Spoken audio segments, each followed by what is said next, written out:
కడప జిల్లాలో వైఎస్ కుటుంబం 50 సంవత్సరాల అరాచక పాలనకి 50 సంవత్సరాల అరాచకత్వానికి హింసకి ప్రజాస్వామ్యాన్ని పాతరేసి ఎవరిని కూడా ఓటు వేయనీయకుండా ప్రతి ఎన్నికల్లో రిగ్గింగ్ చేసుకుని మేము గొప్ప నాయకులు అని చెప్పుకునే వైఎస్ కుటుంబం, ముఖ్యంగా వైఎస్ జగన్మోహన్ రెడ్డి పులివెందుల ఎమ్మెల్యే, సొంత నియోజకవర్గంలో జడ్పీటీసీ ఉప ఎన్నికల్లో భారీ తేడాతో ఓటమి చెందింది వైసీపీ పార్టీ.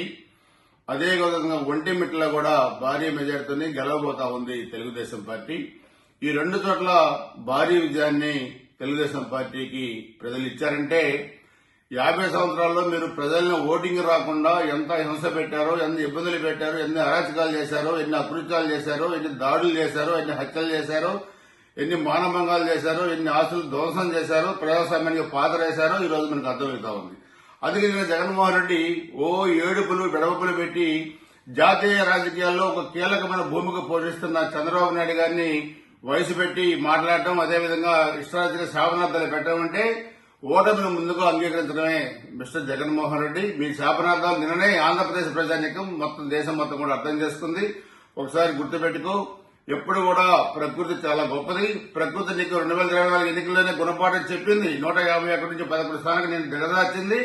ఈ ఉప ఎన్నికలు, జడ్పీటీసీ ఉప ఎన్నికలు ప్రజాస్వామ్యానికి ఈ రోజు నిలువుట అర్థం. ఈ రోజు ప్రజలు అర్థం చేసుకున్నారు. నీకు డిపాజిట్లు కూడా రాకుండా ఓడించారంటే భవిష్యత్తులో నీకు రాజకీయ చంద్రబాబు నాయుడు గారు కాదు చివరి ఎన్నికలు, నీకే చివరి ఎన్నికలు అయిపోయినాయి 2024లో. గుర్తుపెట్టుకోవాలి. అందుకే నిన్న కూడా చెప్పాం, వాళ్ళు దగ్గర పెట్టుకుని 4 అదుపులో పెట్టుకుని మాట్లాడితే మంచిదని చెప్పుకోవడం ఇంకోసారి జగన్మోహన్ రెడ్డి హెచ్చరిస్తా ఉన్నాం. ప్రజాస్వామ్యవాదులందరికీ కూడా ధన్యవాదాలు, కృతజ్ఞతలు. ముఖ్యంగా ఒంటిమిట్ట ఓటర్లకి, పులివెందుల ఓటర్లకి నా కృతజ్ఞతలు. ప్రజాస్వామ్యాన్ని బతికించారు. అక్కడ ఇన్ని సంవత్సరాల దురాఘాతాలకు ఎదురుతిరిగారు.